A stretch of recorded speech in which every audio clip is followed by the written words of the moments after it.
ఇక్కడ కనిపిస్తున్న ఈ పర్సన్ ని చూసారా? ఇతని పేరు Jack Ma, richest person in China. అయితే ఇతను ఒక ఇంటర్వ్యూలో ఇలా చెప్పాడు. అది మీలో చాలా మందికి నచ్చకపోవచ్చు, విన్నాక మీలో చాలా మంది నన్ను తిట్టుకోవచ్చు కూడా, కానీ అది చాలా ఇంపార్టెంట్ కాబట్టి జాగ్రత్తగా వినండి. ఇతను ఏం చెప్పాడంటే, కోతి ముందు మీరు అరటి పండ్లు అండ్ డబ్బుల కట్టలు పెట్టారే అనుకోండి, ఆ కోతి పరిగెత్తుకుంటూ వెళ్ళి అరటి పండ్లను తీసుకుంటుంది. ఎందుకంటే ఆ డబ్బుతో ఎన్ని అరటి పండ్లు కొనొచ్చో ఆ కోతికి తెలియదు. సేమ్ అలాగే మనుషుల ముందు బిజినెస్ అండ్ జాబ్ని ఉంచితే చాలా మంది 80% కంటే ఎక్కువ మంది జాబ్ని చూస్ చేసుకుంటారు. ఎందుకంటే మన కోతి బ్రెయిన్లకు బిజినెస్తో ఎంత సంపాదించవచ్చో తెలియదు.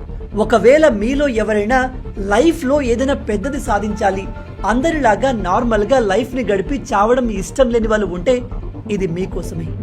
Get out of your comfort zone. Job చేసుకుంటూ పెద్ద పెద్ద డ్రీమ్స్ సాధిస్తాను అంటే అది జరగదు. గుర్తుపెట్టుకోండి, great achievements demand great risk. There is no other way. By the way, job చేయడం మంచిది కాదు అని చెప్పట్లేదు, బట్ లైఫ్లో ఏదైనా పెద్దది సాధించాలి అనుకునే వారికి ఆ రూట్ కరెక్ట్ కాదు అని చెప్తున్నాను. మీలో ఎంతమంది దీనికి అగ్రీ చేస్తారు కింద కామెంట్లో చెప్పండి. అండ్ ఇలాంటి అమేజింగ్ వీడియోస్ కోసం లైక్ అండ్ ఫాలో చేయడం మర్చిపోవద్దు.